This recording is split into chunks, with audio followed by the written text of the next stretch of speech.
d'accord am na solo bu baax a baax dañuy jàll ci li nga xamante ni moom moo soxal arrestation Pape Malick Ndour sànq ci midi xëy na ñu xamee ni que force de l'ordre yi dañoo embarqué Saint-Louis yóbbu ko de force nit ñi jaaxle bëgg a xam exactement lan moo waral arrestation bi ndax xëy nañu rek gis ñu xamle lu ni mel Ayoba ban jàngat nga am ci dossier Pape Malick Ndour tout en sachant que woowoon nañ ko fi 2 fois yoo xamante ni dañ ko bàyyiwaat ñibbi tey ñu xëy ni que arrêté nañ ko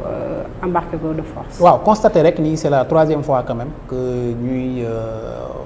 jàpp Pape Malick Ndour peut-être wala ñu convoqué ko foofu ci nga xamante ni tey jii mooy division des investigations criminelles wala section de recherche ak bu mu ci mën a doon mooy. c'est la 3e fois en tout cas mu nekk ci filet ñi nga xamante ni tey jii mooy force de défense et de sécurité information bi ñi ci jotee la ci ñëpp jotee dañu jékki-jékki ñu ne dik ñëw na këram embarqué ko maintenant nag son avocat muy maître Amadou Sall en tout cas l'un de ses avocats. il a confirmé l'information waaye dañuy fàttali ni yoon li mu wax. mooy soo téyee nit ki dès les premières heures de la garde à vue règlement 5 bu UEMOA moo ko fixé ñëpp dañ cee war a tënku mooy dafa war a nekk à la disposition de son avocat aussi c'est-à-dire son avocat doit être à la disposition pour l'assister dès les premières heures de garde à vue. Maintenant nag comme avocat wam moom moo confirmer information bi comme avocat wam je suppose que ni yëg na ni mais nu mu tuddati Pape Malick Ndour mi ngi ci kanamu yoon te am na accès ci fi nga xamante ni foofu lañ ko jàppee pour assister ki nga xamante ni mooy client en attendant d'avoir plus d'informations sur les raisons qui ont poussé les enquêteurs de la division des investigations criminelles ñu dugg biir këram këyir ko. j'estime que defuñu ko ci loo xamante ni ay éléments yu légers yu ñu am la peut-être que bu ñu débarquer foofu jàpp ko yóbbu ko ci loo xamante ni moo woon nga bind quand même convocation bu wuy si la à chaque fois que bu ñu ko bindee convocation gis nañ ni Pape Malick Ndour day dem wuy ji justice normalement donc tey jii suñu jëlee décision débarquer këram à l'improviste cueillir ko mu ñëw après il y a certainement des raisons derrière qui seront expliquées peut-être par son avocat bés bu génnee ci li nga xamante ni tey jii mooy audition boobu nga xamante ni ñu ngi koy def présentement à la DIC. d'accord am na solo donc ñuy xaarandi peut-être lan mooy tukkee ci li nga xamante ni mooy waral arrestation moom bile donc comme ni mu ko waxee rek à chaque fois bu ñu ko joxoon convocation da doon wuyu ji peut-être am na leneen loo xamante ne nii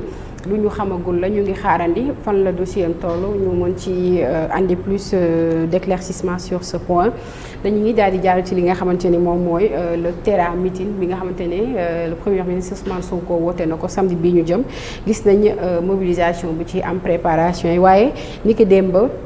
ci conseil des ministres gis nañu le premier ministre demander quelques jours de congé ñenn ñi jàpp ne peut-être situation réew mi fi mu toll nii est-ce que le premier ministre doit demander congé waaw wala déet ak li nga xamante ne nii moom mooy ndax préparation wu Terra meeting bi moo waral congé wu premier ministre. waaw xam nga loolu kenn préciser wu ko. ci communiqué conseil des ministres et je verrai ça malsain ñu préciser que ni c'est pour des raisons politiques que la ñaan quelques jours de congé vu prérogative yi nga xamante ni moom la am ak importance bi nga xamante ni tey jii moom la am ci gouvernement parce que moom mooy le chef de l'administration donc à un moment donné su fekkee dafa nekk congé du tere administration bi dox mais lu bari en tout cas dina xaar ba mu ñëw balaa ñu ci doog a décider parce que moom mooy ki nga xamante ni mooy exécuter politique bi nga xamante ni chef de l'État bi moom la décliner pour ñu doxal ko maintenant comme ni nga ko waxee démb ci conseil des ministres bi wax nañ ni le premier ministre a demandé quelques jours de congé quelques jours nag mën na nekk 2 jours mën na nekk 3 jours mën na nekk 4 jours mën na bañ a yegg une semaine parce que bu fekkoon une semaine bu fekkoon day yegg une semaine parce que dañ préciser ni laaj na benn semaine de congé wala loolu maintenant sur les motivations keroog bi muy mujjee génn di wax ak ses militants et ses sympathisants ci à travers une vidéo diffusée sur sa page Facebook waxoon na ni moom boo dégloo bu baax préciser ni moom liggéey xamu ci noppalu lu dul dafa dem rek ba yëg coono ci yaramam mu daal di noppaliku peut-être que coono boobu aussi daf ko bàyyeegul. ginnaaw 4 jours de congé yi nga xamante ni jëloon na ko fan yële passé ba indi woon fi sax benn polémique bu installé woon ci kii bi polémique issue de son absence au conseil des ministres bi nga xamante ni ñu bëri am na nuñ ko interprété woon ba mu génn wax ci ni dafa demoon ba yëg ni yaramam xaw na diis tuuti moo tax mu jëloon 4 jours de congé que ni ci la expliqué ni que ni moom liggéeyam bi nga xamante ni waa gouvernement bi jël na ay vacances président sax jëloon na ay vacances gouvernement moom il avait préféré continuer de travailler que ni moom tant que yëgul ay coono ci yaramam du daal di jël li nga xamante ni mooy congé donc dañuy jàpp ni soo analyser bu baax discours bi dañuy jàpp ni peut-être que coono googu bi mu reprendre daf koo bàyyeegul totalement moo tax mu jëlaat ay quelques jours de congé mais loolu soo ko indee après te mu programmé un terra meeting le 8 oui. après dafay contraster un peu ak koo xamante ni tey jii sa yaram dafa xaw a sutante nga mën a teew ci benn terra meeting war koo animer ak ku xam lan moo nekk ci coono dem teewe meeting di ko animer donc mënoo génne un peu l'organisation de ce meeting là ci absence bi nga xamante ni tey jii moom la war a absenter quelques jours pour peut-être préparer li mu tuddati li nga xamante rencontre bi nga xamante ni c'est une haute importance ci ni mu ko en tout cas ni mu ko annoncé keroog mi génn ci sur sa page Facebook mu ni dina fa waxtaanee état waxtaane fa la politique waxtaane fa aussi le parti Pastef ñetti points yooyu yëpp dina ko fa waxtaane te dig na leen ni dina wax ni mu tàmm waxee ak ñoom mooy cash c'est-à-dire la vérité li mu ci xam mu wax leen ko ñoom ses militants et ses sympathisants yi nga xamante ni ñoo koy topp boobu ba léegi mu wax leen li nga xamante ni moom la gis ni moom la ñu doxalee depuis 1 an 6 mois ci au sein de l'État mu wax leen peut-être bu amee ay problème yan problème ñoom ñoo am ak politique bi ñi nga xamante ni ñi ngi koy doxal yan problème ñoo ci am ak naka lañ ko war a defee ak tamit parti Pastef bi ban taxawaay la war a am désormais ci lii nga xamante ni tey jii moom la réew mi di doxee donc ñetti points yooyu la war a waxtaane ba pare mu teg ci lu am solo daf di il y aura un avant il y aura un pendant il y aura un après 8 novembre donc yooyu yëpp tey jii dafa doon ay peut-être ay indices yoo xamante ni sànni na ko noonu en tant que un homme politique yoo xamante ni peut-être c'est des messages qu'il a lancé et qu'il plaira à n'importe quel analyste politique ou observateur de décrypter yoo xamante ni lan la Ousmane Sonko bëgg a wax c'est aussi tout nu mu tuddati le mystère qui entoure le personnage de Ousmane Sonko koo xamante ni man dama jàpp ni c'est peut-être l'un des plus grands stratèges politiques de l'histoire du Sénégal boo xamante ni peut-être ñi ko sous-estimé woon yëpp dañoo mujjee daal di nekk un peu entre guillemets ses victimes. doguma la Ayoba mais est-ce que du benn sorte de démonstration de force encore une fois de plus parce que gis nañ Kër Massar giga meeting méga meeting Kër Massar giga meeting Diamniadio tey mu wootee terra meeting ñu gis déjà une semaine avant mobilisation bi nga xamante ne moo ngi am aux alentours du stade ñii di veiller ñii di jógee dëkk ak dëkk ñëw samp ay tentes pour juste mooy revenir à la question est-ce que du peut-être benn une fois de plus une démonstration de masse pour vis-à-vis de l'opposition. oui loolu yëpp xam nga dafa nekk ci benn contexte. boo xamante ni kenn mënatu koo nëbb. nit ñi dañu nekk di wax ni entre le président de la République et son premier ministre. diggante bi rataxatul. waaw. nga ñëpp ñi ngi koy waxtaane ci place publique bi am na ñoo xamante ni chaque jour bu ñu xëyee suba ba jant so ñu ñaar ñoo ñu tàqalikoo la ñuy wut loolu umpul kenn moo xam ñi ngi ci biir système bi moo xam ñi ngi ci biti ñi nekk ci biti ñooñu ne sont pas dangereux pour man pour Ousmane Sonko et pour Diomaye c'est des personnes yoo xamante ni wax nañ ci kanamu ñëpp ni suñu sañoon tey jii ñii nga xamante ni ñoo jël nguur gi ñu xaajaloo wala seen nguur jeex ñooñu kon posé wuñu problème pour man ñi gën a posé problème mooy ñi nekk ci biir système bi di ànd ak ñoom guddeeg bëccëg ba pare di def des pieds et des mains pour que ñoom ñaar ñu aller vers le divorce mooy tey jii ñu plonger le Sénégal dans une instabilité politique boo xamante ni réew yëpp soxla nañ ko ba mu des Sénégal ci jamono ji ñu toog ak crise financière crise économique bi nga xamante ni boobu ba léegi ñu ngi koy traversé je pense que am na leneen lu Sénégal soxla ginnaaw suñu alternance 24 mars 2024 du dul tàbbi ci beneen crise politique boo xamante ni dafay opposer le président de la République et son premier ministre boo xamee ñoom ñaar seen relation yi ni mu nekkee ak de quelle manière tey jii dañu arrivé au pouvoir maintenant contexte boobu yëpp tey jii boo ko jëlee ak la sortie de certains alliés pour ne pas le nommer Abdourahmane Diouf bi nga xamante ni def na ko au lendemain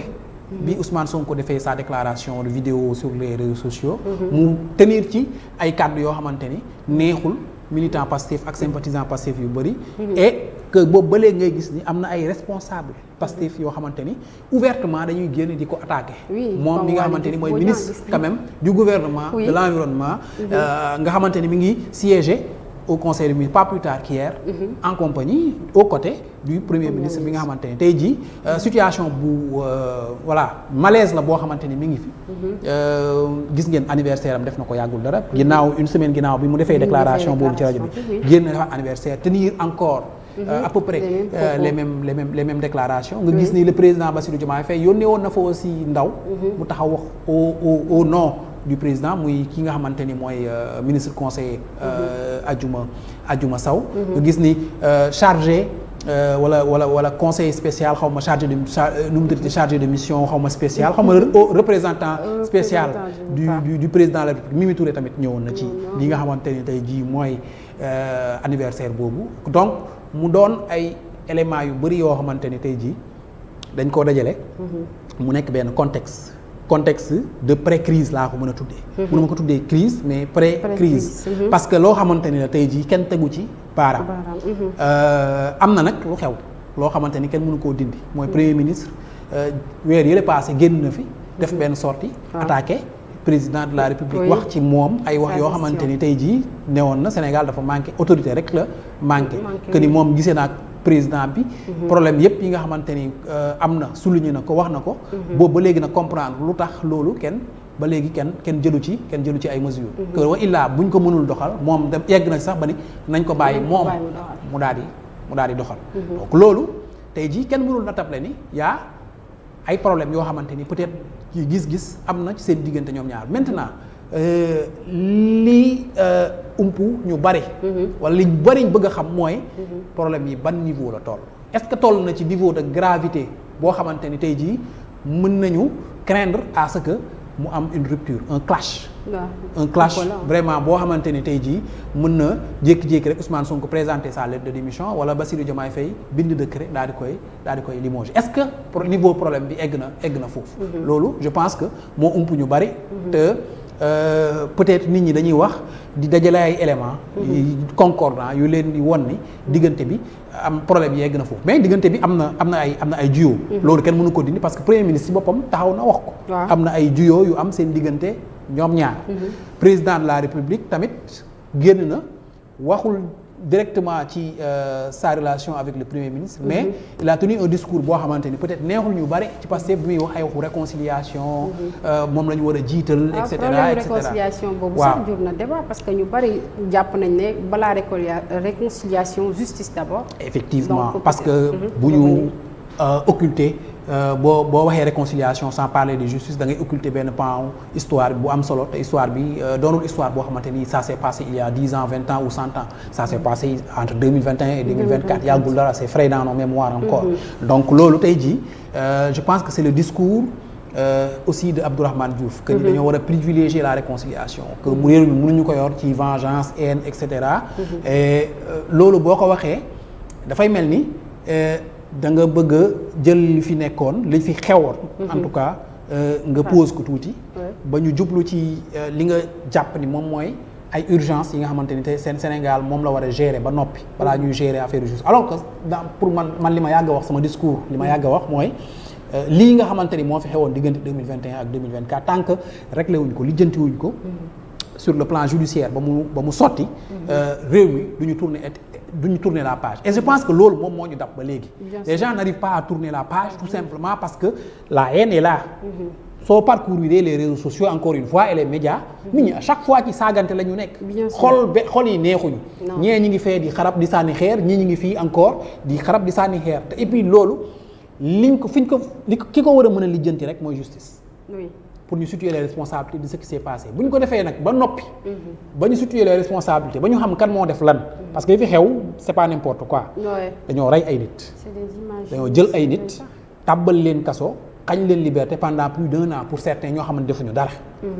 dañoo jël ay nit nu mu tuddati ñii ñu torturer leen ñii ñu blessé leen donc loolu ci dëkk bu mu xew balaa ñuy jàll ci beneen étape war nañ koo lijjanti ba pare. bu ñu ko lijjantiwul xol yi dafay gën di tàng. bu xol yi di gën di tàng nag ci lu ñuy gën a dem. muy pousser les gens à la fracture. te Sénégal li mu diviser instant yi. pour man waruñu yokk la division. war nañ seet division bi nu ñu ko lijjantee. te mu gaaw te ni ñu ko mënee lijjantee rek mooy la justice. boobu ba léegi ñu ngi xaar enquêtes yi. sur les événements de 2021 à 2024 fan lay mujjee ba léegi enquête yi amuñ ci benn nouvelle léegi nga dégg mu